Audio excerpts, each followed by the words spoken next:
जय गुरुदेव। दूरदर्शी आवाज मासिक पत्रिका 1 अगस्त 2022 पृष्ठ नंबर 20।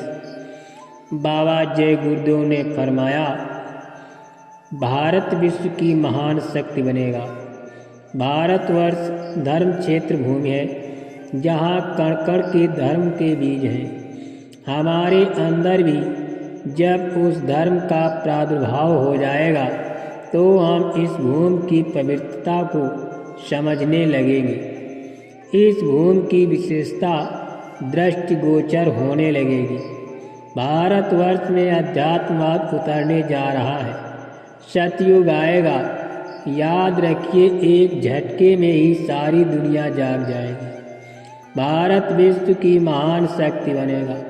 इसके पहले ऐसी विपदाएं आएंगी जिन्हें तुमने देखा नहीं। कुदरत के एक डंडे में अकल आ जाएगी।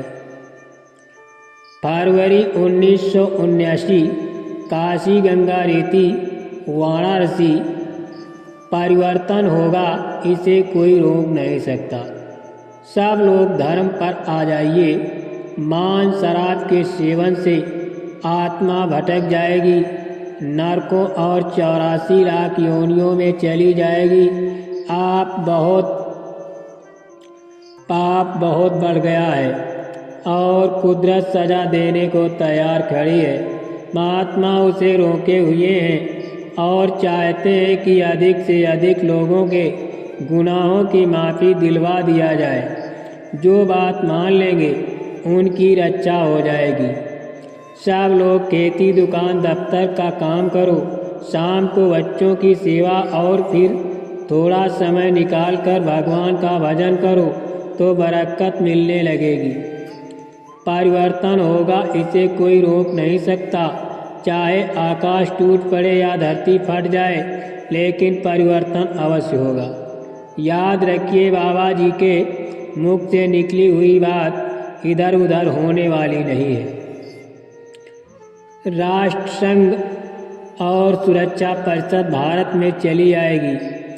अभी आपने दुख तकलीफ कहाँ देखी, वो सब आगे आ रही है। सब लोगों से विनती प्रार्थना है कि शाकाहारी हो जाओ और शराब पीना छोड़ दो। अब वक्त आ गया है जब भारतवर्ष को विश्व में परिवर्तन का कारण बनना होगा। त्रेता में विश्व युद्ध का कारण भारतवर्ष था। द्वापर में भी विश्व युद्ध का कारण भारतवर्ष था और वर्तमान में भी भारतवर्ष को ही कारण बनना होगा। चीन की समस्त वैधानिक और वैज्ञानिक प्रगति को चूर करके और नष्ट कर दिया जाएगा। विश्व के अन्य देशों में भी बहुत कुछ होगा। भारत एक शक्तिशाली राष्ट्र के रूप में उभरेगा और उसकी भौतिक, आध्यात्मिक प्रगति को देखकर विश्व के लोग आश्चर्यचकित हो जाएंगे, दांतों तले उंगली दबाएंगे और अंततः उसे अपना गुरु मान लेंगे। विश्व के सभी राष्ट्र मिलकर भी भारत पर आक्रमण करें, फिर भी वे उसे जीत नहीं पाएंगे। भारत में नए सिरे से संगठन होगा। राष्ट्रसंघ और सुरक्षा परिषद भारत में चली आएगी। दिसंबर से मार्च 1987 शहीदी काफिले में धर्म की स्थापना होके रहेगी।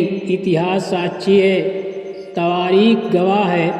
हकीकत को बताने के लिए कोई न कोई आपके सामने हर समय आया।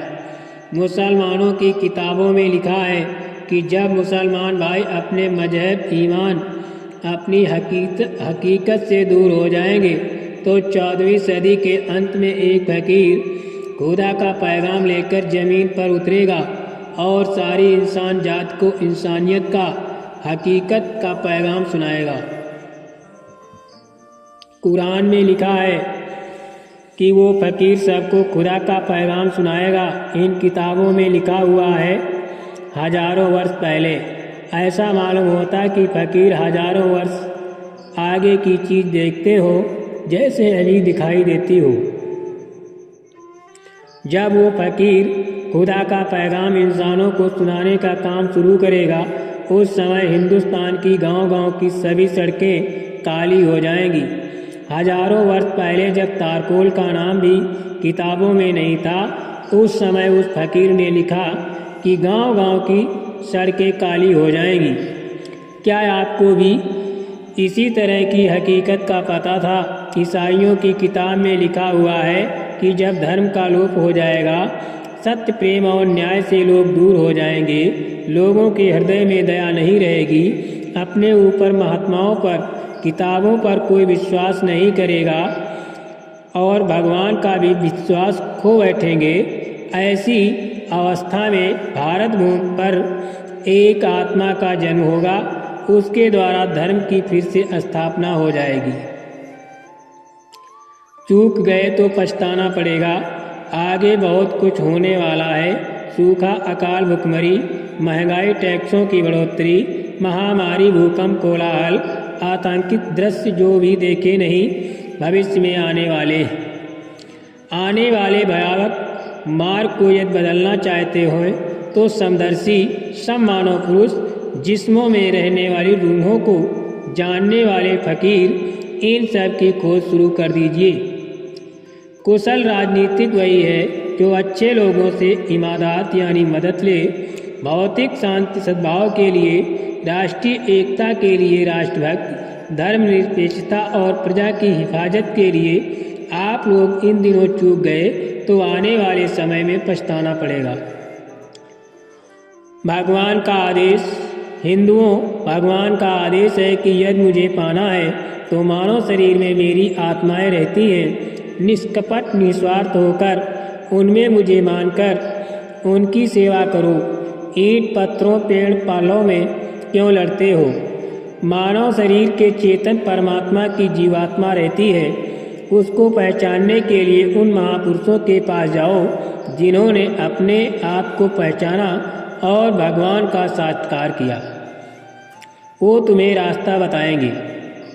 यदि चूक गए तो समय पूरा होने पर यमदूत सीधे घसीटकर तुम्हें नरकों में ले जाएंगे और कोई तुम्हारा साथ न दे सकेगा और हाय हाय करके चिल्लाओगे।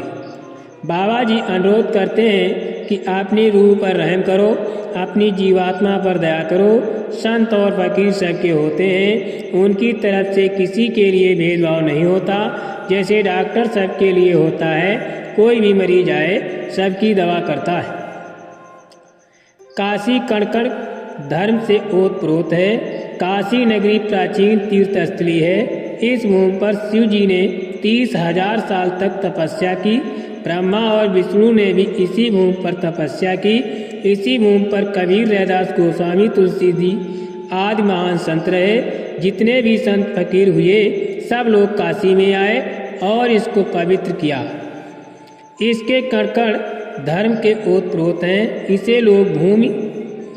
इसे भोग भूमि बनाने की कोशिश की गई तो कणों पर गंदगी जमा हो गई और वो सब साफ कर दी जाएगी तो धर्म फिर ऊपर आएगा। नाम की डोरी पकड़कर ही जीवात्मा कर्म बंधन से मुक्त होगी। 2 युगों की टक्कर में विनाश होता है, तब परिवर्तन की किरण फूटती है। जय गुरुदेव।